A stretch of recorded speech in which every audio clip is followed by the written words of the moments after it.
Visayas, Mindanao at syempre sa buong mundo. Ayan. Hello po sa inyo do sa ating mga kababayan na nanonood, mga OFWs na nanonood sa atin na talagang hindi tayo binibitawan dyan sa ibang bansa. Hello po sa inyo. Sana po kayo po ay nasa maayos na kalagayan. Siyempre, dalangin din po namin na nasa libreng pagkakataon. Oo, dahil may libreng oras sila para manood po sa atin. Welcome po Ayan. dito sa Hello ating po sa panatungkulan. inyo. Kumusta ho kayong lahat? Ayan, at syempre sa mga nanonood sa atin through our Facebook Live, sa ating Facebook page, that's DZRH News Television, at syempre sa ating YouTube channel at sa dzrhnews.com. Hello, hello, hello, hello po sa inyo lahat. Ayan. Hi, hello to you, partner. Hello, at syempre, ito pa rin po ang inyong programa. Kami pa rin po inyong makasama. Ako po si Vian Dacles. Sunny Casulia po. At ito pa rin po ang Legal Minds! Hello po sa inyo. Ayan. Kumusta kayo, Magandang Arden? araw po. Ayan, at ito na. Dahil Legal Minds, usapang legal, mga legal advices. Siyempre, ang ating laging kasama na nag-explain sa atin ng mga dapat nating malaman tungkol sa batas. Siyempre, nag-iisang si Attorney Pogi, Attorney Mark Tolentino. Hi, hello, good morning, good day, good evening sa lahat ng mga followers natin dito sa DZRH, Legal Minds, at saka sa Facebook page po natin. Good morning, good day sa inyo lahat. Ayan, hello po sa inyo. Yes, at your service, Mark Tolentino. Ayun! Ang ating panyero. Maraming salamat dun sa mga hindi bumibitiw sa atin. At papaalala ko lang dun sa mga hindi po nakapanood ng ating mga past episodes, lalo na kung feeling nyo nakaka-relate kayo sa mga storya natin, dun sa mga nagpapadala ng kanilang mga questions, pwede nyo po yung balikan sa aming Facebook page, that's DZRH News Television, at syempre sa ating YouTube channel. Maganda yung mga pinadadala nilang tanong dito sa ating Oo. partner. No? Kasi ito ang karaniwang nangyayari sa atin, sa buhay natin. Kaya maraming nakikinig at nanonood dito sa mga Correct. pinag-uusapan Karaniwang natin. problema, kumbaga. Kasi Oo. ang masama din dyan, lalo na doon sa mga OFWs natin na matagal na ninirahan sa ibang bansa dahil sa kanilang trabaho, tapos biglang umuwi sa Pilipinas, medyo kailangan ng, kumbaga, refresher. Dahil nakakalimot na sila sa mga batas natin dito. Baka mamaya hindi na ipapaliwanag ng asawa. Correct. Diba? Oo, Mga nakalimot OFWs na. natin, nakalimutan na yun, yung kontrata. Correct. Dahil sa pera. At syempre doon sa mga kabataan, di ba, na nangangailangan syempre ng kaliwanagan pagdating sa batas. Oo, Ayan. dapat ngayon mga kabataan ay maliwanag sa inyo mga batas natin. Correct. At yan, speaking of ating katanungan, ito, meron ulit nagpadala sa ating partner sa Isa ating na naman Facebook to. page. Ang ating hashtag HQOTD or Hugot Question of the Day, Ani and Partner. Malaman natin kay Atty. Kung ito bang tama, kung ano ba ang tamang kaso ang pwede niyang i-file o kung ano man ang dapat Correct. niyang gawin. Sabi po rito ay good day po, ma'am and sir. Sana po ay mabasa ninyo itong aking hinaing. Paano po kasi nabiktima po ako kailan lang ng kaibigan kong talagang pinagkatiwalaan ko. Kailan lang kami nagkakilala at naging magkaibigan pero magaan kasi ang loob ko sa kanya kaya hindi po nagtagal, naging malapit po kaming kaibigan. At dahil dito ay tumindi po ang aking tiwala sa kanya hanggang sa kahit ang aking negosyo ay pinagkatiwala ko sa kanya. Hanggang isang araw po ay nagpaalam siya sa akin na magbabakasyon muna at pinayagan ko naman po. Kaya lang mula noon hindi ko na siya nakita at kahit text o tawag ay wala na akong natanggap mula sa kanya. Naku. Ayan, ako mabigat ito. Nalaman ko na lamang din po mula sa aking staff sa restaurant na tinangay po pala niya ang isang buong araw na kinita ng restaurant. Sa mismong araw na nagpaalam siyang magbabakasyon, ako naikwento rin ng aking staff na may ilang beses na rin po palang kinukupitan ng aking Naku. kaibigan. Ang kita ng restaurant. At dahil tinatakot siya, kaya't hindi makapagsumbong ang aking staff sa akin. Ano po ba ang pwede kong gawin? Oh, yes. Yan. Baka Ayan. po magsara po ang negosyo. Naku po, naman sana. Malulugin ito, kawawa naman. Naku, ito, attorney, dahil ano sa bang pwede kaibigan. nating maitulong sa So kanya? yung kaso na yan is pagnanakaw. Please don't forget, in law sa pagnanakaw or sa batas natin, ang tawag doon, theft. Theft. Okay? Yan. Iba yun sa estafa. Pag theft kasi, dalawang klase yun. May tinatawag na simple theft, may tinatawag na qualified theft. Ayan. Ito kasi, kailangan natin i-prove na pinagkatiwalaan talaga niya yung Kaibigan. Kaibigan. Kaibigan niya or kaibigan niya. Oo, sino man yun? Kaibigan o kaibigan? Yeah. Alam na alam yun. Siyempre. Oh, yan. Kasi it's in qualified theft. pwedeng, pag qualified theft ang kaso, pag domestic help, ang ibig sabihin parang housemaid, the mere fact that you are housemaid, pasok ka sa qualified theft kung nagnakaw ka. Kahit na 10 piso, 20 pesos, 100 piso, or 100,000 Ano po bang pesos. qualifications? Kasambahay yan, ha? Kasambahay. Ano po ang Kasambahay. qualification sa qualified Pag theft? qualified theft, may grave abuse of confidence. Hindi lang abuse of confidence, grave abuse of confidence. So, paano natin i-prove na may grave abuse of confidence? Kailangan na pinagkatiwalaan yung kaibigan o Ayan. kaibigan, Oo. tapos inabuso niya yung tiwala sa kanya. Nako, ang hirap talaga And mag-tiwala. because of that tiwala, nakapagnakaw siya. Ayan. Ha? Because of that tiwala, yung tiwala na yan, ginamit niya sa pagnakaw niya ng kita sa restaurant. Nako. Yun yan. Ba yan? So yun ang tinatawag na qualified theft. Pag qualified theft, iba yun sa simple theft. Kasi ang simple theft, ang penalty na simple theft, depende sa value ng ninakaw. Unlike sa qualified theft, irrespective of the value. Kahit magkano. Kahit magkano, Basta, maliit man yan, malaki man yan, the mere fact na may abuse, grave abuse of confidence, pasok doon ang qualified theft. Kaya huwag kayo basta magtitiwala. Pag qualified theft, ang penalty doon is reclusion perpetua. Nako, bigat yan. Walang bail. Oo. Non-bailable, walang non-bailable, reclusion perpetua, 20 years hanggang 40 years na kulong. Ay, grabe. Okay? Parang habang buhay na rin. Habang buhay ka na doon. Kasi 20 years to 40 years, reclusion perpetua, non-bailable. This is a capital offense. Pag qualified Pag theft. qualified. theft. Pag simple theft, for example, wala ka naman tiwala, Nag-umit ka lang. or simple na kaibigan mo lang, or hindi mo talaga matalik na kaibigan, kundi kilala lang. Oo. Iba yung sa kaibigan sa kilala eh. Kilala lang, tapos nagnakaw ng dinakaw yung cellphone mo, simple theft lang yun. Hindi siya qualified theft. Kasi pag qualified theft, kailangan i-prove natin na may sobrang tiwala ka sa kanya and inaabuso yung grave abuse. Sobrang pag-aabuso, hindi lang abuse, grave abuse of confidence. So kung walang ganon, simple theft. Pag simple theft, depende sa value. Pag ang ninakaw hanggang 6,000 pesos lang, ang value, 4 years na kulong. 6,000. Mababa Pag lang. hanggang 12,000 na value, hanggang 6 years na kulong. Pero pag hanggang 22,000 na value, 12 years na kulong. Pero every year, or every excess of 1,000 pesos, 1 year yun. Yung sa Nakulong. 22, attorney. Oh yes, 22,000. 12 years na kulong. Pero pag Pag 23 sumobra na, pa, every 1,000 na value, 1 1 year year ng na 1 kulong. year. Pero Naku. hindi dapat sumobra sa 20 years. It means, ang kulong ng simple theft is up to 20 years. 20 years. Up to 20 years lang. Sagad na yun, Sagad attorney. na. So maximum 20 years basta simple theft. At yan, bailable yan, attorney. Billable. Unlike pag qualified theft, minimum 20 years, maximum 40 years. Ito ang tinatawag na reclusion perpetua. Ayan. Pero attorney, paano mo malalaman? Kasi 'di ba sabi niyo na nga kanina, nabanggit niyo na mahirap or kailangan patunayan na may koneksyon, may matinding pagtitiwala kayo sa isa't isa Yes. at ginawa niyo yung krimen na yun. Ano ba yung mga sabihin nating requirements, qualifications para masabing siya ay Sobra. talagang friend mo or Okay. kaibigan mo? Sobrang Pag- pinagtiwalaan. Oo. Pag domestic helper, pag kasambahay, wala na. Pasok Pasok na qualified theft talaga talaga. yon. Okay. Kasi the mere fact that you are kasambahay, yung tiwala na sa'yo.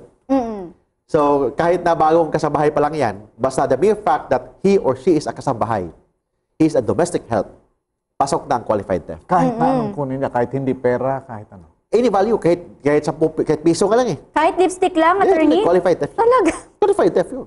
Kahit lipstick, kahit ano pa, hindi ko na sabihin, Sige. censored. Basta yung mga gamit, ganyan, pwede. Basta mga gamit lang. Basta mga gamit. Iba naman yun sa tao. Basta mga di ba? May mga baby dinadala ng Ina-abduct kasama. naman Iba yun, Abduction. kidnapping yun. Iba. Kidnapping yun. Erase. Oo. Yeah. So yung property lang, for example, kahit anong lipstick, o yan. Or ano pang ninakaw, that's already qualified theft. yun. Hairpin. Oo. Basta Pati ba naman domestic. hairpin? Pati Basta hairpin. domestic helper. Basta kasambahay ka, kahit gaano kalaki or kaliit ang value, the mere fact that you are a kasambahay, pinagkatiwalaan ka na. So, ang i-prove mo lang sa court, based on my experience, i-prove mo lang sa court na kasambahay siya. Okay. Pag kasambahay siya, pasok na ang qualified theft. Hindi na natin i-prove na pinagkatiwalaan siya, Correct. inabuso Oo. yung tiwala. Hindi na. The mere fact that you are kasambahay, pinagkatiwalaan ka na. Tama Kasama ba yung dyan- maging ang ebidensya mo is yung sweldo niya? Ano? Yes, Yung pag ano, kasambahay. sweldo or any evidence Biodata niya. or any evidence Sa agency. na, yan. Yan, Basta the mere fact that you are kasambahay, pasok ka na sa qualified theft. Hindi na kailangan i-prove sa court na pinagkatiwalaan ka. Basta ma-prove lang that you are kasambahay.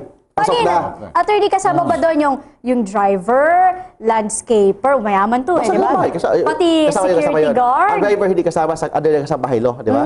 Yung ang kasama doon yung gardener, yung cook, Crew, yung oh, yaya. yes. O yan, kasama yun. Paano, attorney, kapag driver ang gumawa? Ang driver, doon pasok ang driver sa the other circumstance.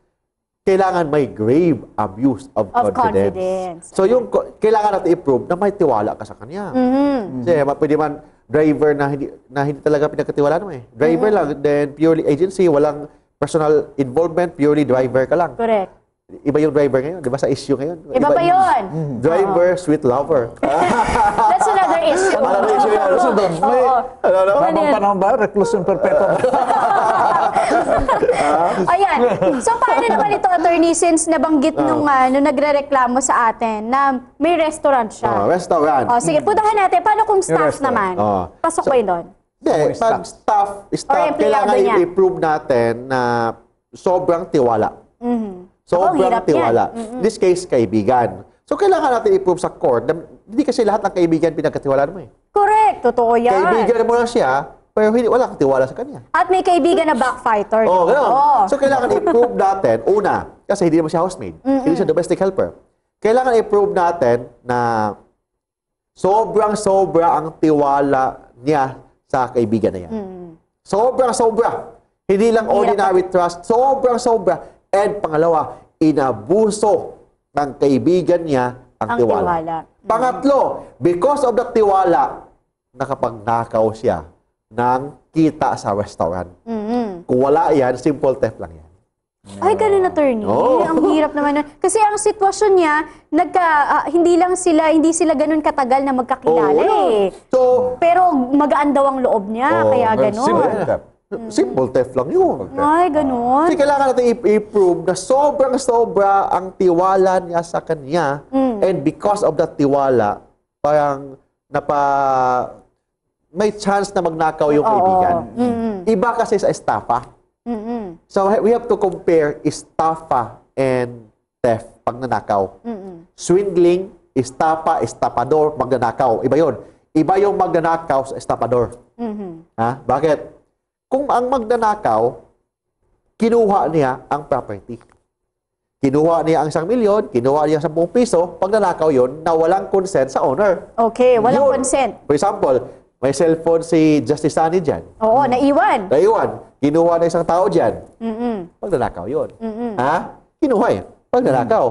Ang estafa iba. For example, may cellphone si Justice Sunny. Tapos, pina-repair niya ni Pedro. Ang ginawa ni Pedro, Imbes na i-repair, binenta. o yan, itinakbo na. Oh, yun. No. It means ang possession ni Pedro over the cellphone is juridical possession over the property. May right to possess si Pedro sa property na yun. Unlike sa pagnanakaw, wala siyang right to possess kasi kinuha lang niya yung property. Correct. Unlike sa estafa, binigay ni Justice Sunny ni Pedro, pero ang ginawa ni Pedro, Ibinenta niya. binenta niya sa iba. That is estafa. So, yung possession, we have to know. Kahit pa ibenta yung sa ibang tao. Oh, ibang tao iba yun. Ganun pa Kasi rin. estafa yun. Kasi ang pagkakaiba ng estafa and pagnanakaw, kung paano nakuha ni accused ang property. Okay. Kung ang pag-possess niya ng property is only material possession, kasi kinuha niya yung cellphone, material possession lang ang sa kanya. Wala siyang karapatan na hawakan yung property na yan. Pero nahawakan niya yung property kasi kinuha niya. Material possession. Pagnanakaw yun. Pero pag estafa, binigay sa kanya. Pero, ginamit niya, dahil binigay sa kanya, hindi niya inabuso niya tiwala. Hindi niya pinag-ingatan. Hindi niya pinag-ingatan. At hindi niya Ginamit pa niya sa kanyang sarili. Ayan. That is estafa. So, iba yun estafa and pagdanakaw. Bakit mayroong tinatawag na large-scale estafa? O yun. Yung large station, yung mga malalaking value involved na yun. So, that's non-bailable naman yun. So, basta ang pagkakaiba, may large-scale estafa, may sa pagdanakaw, ito yung tinatawag na qualified theft. Ayan, oo. Eto, balikan natin yung issue nitong magkaibigan na to. Pasok ba dito, attorney, kasi hindi niya binanggit kung lalaki o babae, di ba? So, paano kung magkaibigan? Ibig sabihin, mas malaki ba yung chance na qualified theft ito? Ma-estafa man yan, ma-qualified theft man yan, ma-simple theft man yan, walang liability pag, una, asawa. Hindi mo pwedeng idemanda ang asawa mo na pagdanakaw. Okay. Sabi natin ha? Paano kung matagal na silang hiwalay, attorney, pero hindi pa sila legally? Estafa. Ano, masyado ka naman? Wala tanong. Sige, sige. Hindi mo pwedeng idemanda ang asawa mo ng pagnanakaw. Okay. Kung ninakaw ng asawa mo ang iyong underwear, hindi mo pwede siya idemanda ng pagnanakaw. Kung Okay. siyempre, para masabing asawa is my marriage contract. Okay, Wala marriage akong contract. sinabi ng Pangalawa, asawa mo. paano naman yung mga live-in partners? Yes, Lovers. this one, yeah. Lovers in Paris. Yan. Lovers in Tondo. Paano natin yan? O, mga lovers. Ang lovers kasi, basta if you're living together as husband and wife, ang tawag doon sa batas, common law spouse. Di ba sabi ko dati, if you're living together as husband and wife, but wala kayong kasal, there's no conjugal property. Yes. Pero, you are co-owned. Yung property is co-owned by you. Co-owner kayong dalawa sa property. Pag co-owner kayong dalawa, hindi mo pwedeng nakawin ang sarili mong property. Well, Very oo basic naman. yan. Basic Oo yan. naman. Sarili mo. Hindi mo pwedeng nakawin ang sarili mong property. So, in this case, live-in partner sila. So, hindi niya pwedeng nakawin yung property na silang dalawa ang may-ari kasi co-own silang dalawa eh. Co-owner. So, hindi ka pwedeng tawaging magdanakaw kung ang ninakaw mo ang sarili mong property. Okay. Okay. Sige, attorney. Sige. Dahil pa. Tuloy. Dahil pa. Sige. Sino ba mga exempted sa pagnanakaw? Dami. Okay, sige. Sige. Sorry. Dapat natin itong ipaalam sa kanila Yes, para alam alright. nila Oo. na sino kung mag-file ka ng kasong pagnanakaw, pagtawanan lang kayo sa korte. Oo nga eh. Una, asawa. Pangalawa, yung kinakasama bilang asawa, mga common law. Common law. Common law Spouses. spouses. It means you're living together, husband and wife, ha? Pero hindi kasama yung mga girlfriends kasi hindi man common law yun eh. Hindi mo Oo. kasama. So, another, ascendants. Lolo. Hindi mo pwede idemanda si lolo ng pagnanakaw. Descendants, anak mo. Hindi mo pwede idemanda ng pagnanakaw yun. Anak mo yun eh. Di ba? So, another, magkapatid. Kapatid mo or asawa ng kapatid mo, mga in-laws. Oh, yes. But with respect sa kapatid, brother, sister, brother-in-law, sister-in-law, kailangan living together. Living together in one roof, attorney. In one roof. For example, One house. example, kapatid mo, but ibang bahay kayo, ninakaw yung cellphone mo, pwede mo siya idemanda. Baka magnanakaw. Pero kung if you're living together as in one house, a family, tapos yung cellphone mo, ninakaw ng kapatid mong babae, hindi mo ba siya idemanda ng pagnanakaw? Oo. Because you're living together as one in one roof. That is an exemption under the revised penal code. Okay. Oh, yeah, malinaw yun ha? O, yung question kanina. Oh, sige. Kanina eh. Oh, ito na. Hindi, kasi paano kung lovers sila, pero sabihin natin na itayo na yung business na yon or yung property na yon o yung gamit na yon nasa kanya na before pa dumating itong si lover. Tapos itong si lover, nung naging sila na, nagkaroon ng interest dun sa bagay na yun at itinakas niya at hindi na siya nagpakita. Pasok ba yon doon, attorney? Hindi. Kasi ang exemption sa batas, if you are co-owner. I say, what is co-owner? For example, di ba ang sabi ko dati, ang co-owner, if you're living together as husband and wife, based on actual contribution. So kung wala ka na-contribute, kung hindi yung beauty mo lang you contributed only your beauty, ha? So it means, hindi yan under co-ownership. So pwede ka i-demanda ng pagnanakaw. Okay. For example, kabit mo. Mayaman ka na. May kabit ka. May bahay kayo. Kabit mo eh. Di ba? Living together as husband and wife. Tapos tinakaw yung wallet mo ng kabit mo. Can you file a case against your kabit? Yes. Why? Yung property na yun, yung wallet mo is not co-ownership. Pero for example, si lalaki, may kabit, babae. Si babae, mayaman. Si lalaki, mayaman din. Nagpatayo sila ng bahay. Bumili ng sasakyan, gano'n, lahat. Tapos, tinangay ni babae yung sasakyan. Pag nanakaw ba yun? Hindi. Kasi co-owned. Co-owned na. Kumbaga, pareho yung pinaghirapan based on actual contribution. Hindi kailangan i-prove natin na co-owned yung property. Kung wala kayong actual contribution. Wala, basta hindi. Yung common law mo lang ang siyang bumili. Kung walang contribution, Tapos dinala mo yung... Oo, tinangay mo yun. Tinangay mo yung binili nyo. kung walang contribution, there's no co-ownership. Ayan. O, yun. Kailangan i-prove natin, if you're living together as husband and wife, mga common law spouse kayo, kailangan i-prove natin yung co-ownership. Kasi kung walang co-ownership, may pagnanakaw. Kung may co-ownership, walang pagnanakaw. Kasi hindi mo pwedeng nakawin ang sarili mong property. Of course. Very Parang basic nag-ano yan. ko lang yun. So, anong pwedeng ano doon? Anong pwede mong gawin doon? So, kailangan meron kayong co-ownership. Kailangan may co-ownership. For example, if you're living together as husband and wife, kailangan i-prove natin ang concept of co-ownership. Paano natin i-prove ang concept of co-ownership? Actual contribution. Kung walang actual Like contribution, for example, bumili kayo ng radio, cellphone na lang, cellphone. Magkano cellphone na yun? Sabihin natin may 5,000. Si lalaki, sige, 2,500 ako dyan. O ikaw babae, 2,500 ka din.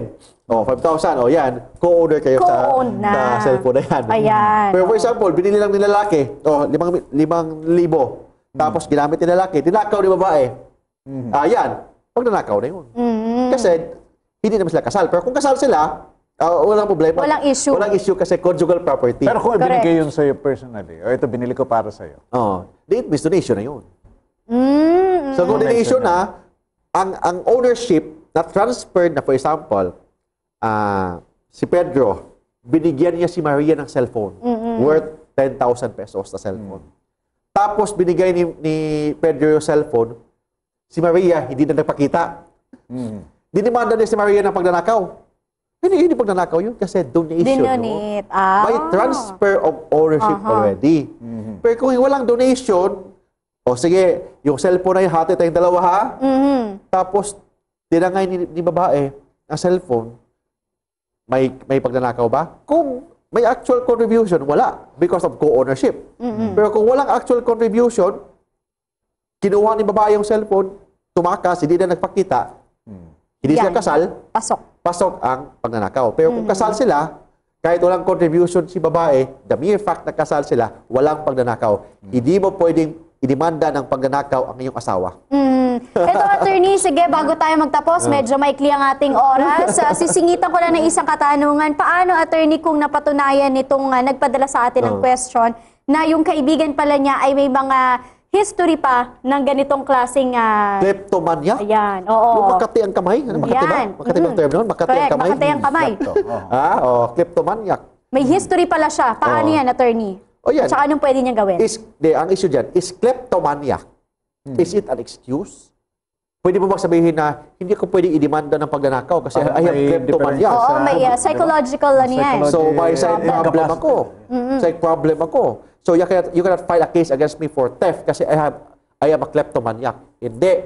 Ang kleptomaniac, hindi yan excuse for your criminal liability because kleptomaniac is not insanity. It is only a psychological disorder. So, hindi siya insanity. It means, alam mo pa rin na mali yun kung ginagawa mo kasi you're not insane. May psychological disorder lang yan. So, hindi siya excuse. So, kung may mga history may series na siya ng ganyan, pwede i-demanda. Every action is a crime. Every action is a crime. But ang tanong dito, is it a simple theft? or Or a qualified theft. Depende yun kasi kulang yung facts niya.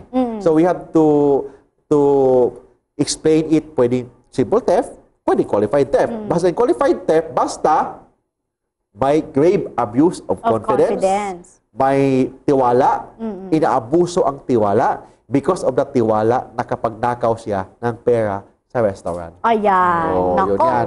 Oo, so ito maliwanag. mukhang kailangan makausap mo talaga si attorney. Bigyan mo pa siya ng facts. Kulang pa eh. Oo. Ayan, doon sa nagpadala, maraming salamat. Sana nasagot namin kahit papaano ang iyong katanungan. At doon sa mga nakarelate sa ating storya ngayon, sa ating sinagot na katanungan at gusto na rin magtanong ng follow-up question, pwede nyo lamang pong ilagay yan sa aming comment box at lagyan nyo po yan ng hashtag HQOTD. At syempre, dun sa mga may problema din na katulad nito, paano ba marireach ng ating mga viewers si Attorney Mark? Yes, you can visit my website sa www.marktolentinololaw.com o sa Facebook page po natin, pwede kayong mag-message, mag-like, at least like, share para at least dumadami yung followers natin. Ngayon, may 92,000 followers na po tayo.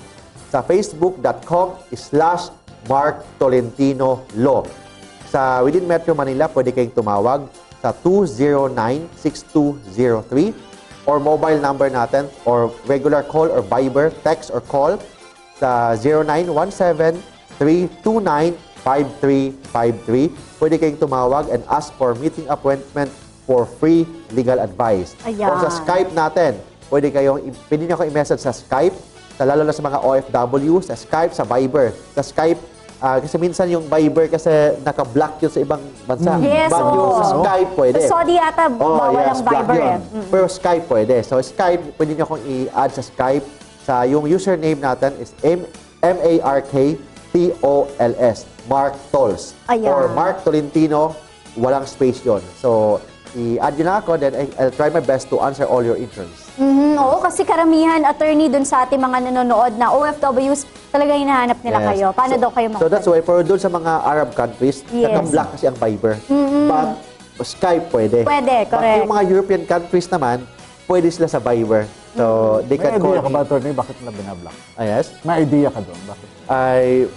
I don't know kung ano yung policy nila. Baka may security din na pinag-uusapan. First, security. Oo. Second, business. Business, Baka malugi correct. yung mga telecommunication company nila. Oo, ayan. Dun sa mga kababayan natin na humihingi po ng tulong kay Attorney Mark, yan, gaya ng sinabi niya, meron siya mga free legal advices. So, pag kailangan niyo po ng kanyang sagot sa inyong mga katanungan, i-reach niyo lamang po siya. Nandun naman yan sa ating graphics. At huwag kayong mag-atubili.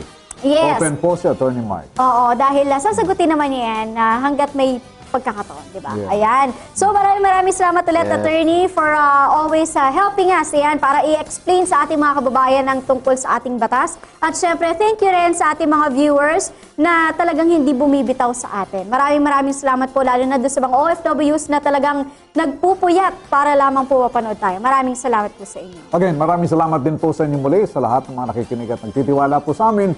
Huwag ho ninyong kaliligtaan, sa Signal is number 18 and sa Ayan. Sky Cable is 129. Si Cable Link, it's Channel 3 at syempre doon sa ating mga cable partners pa nationwide. Ayan. Thank you so much po sa inyong pagtitiwala sa amin.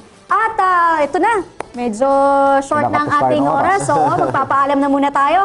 Kami pa rin po ang inyong nakasama. Ako po si Bien Dacles. Ito pa rin po si Sunny Casulia. Magkita-kita po muli tayo sa susunod na episode ng Legal Minds! Bye! Bye-bye!